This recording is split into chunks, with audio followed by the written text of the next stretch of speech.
असणाऱ्यांचा तिरंगा न्यारा, जगामध्ये सर्वात सुंदर देश आमचा प्यारा.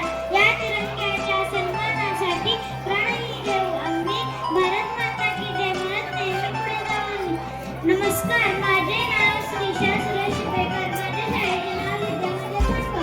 मी इयत्ता तिसरी शिकते. आदरणीय गुरुजनवर्ग आणि इथे जमलेल्या माझ्या बालमित्रांनो, आज 15 ऑगस्ट आपला स्वातंत्र्य दिन.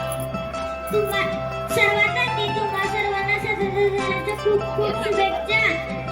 आजच्या दिवशी म्हणजे 15 ऑगस्ट 1947 रोजी आपला भारत देश इंग्रजांच्या गुलामगिरीतून मुक्त झाला. हा ऐतिहासिक दिवस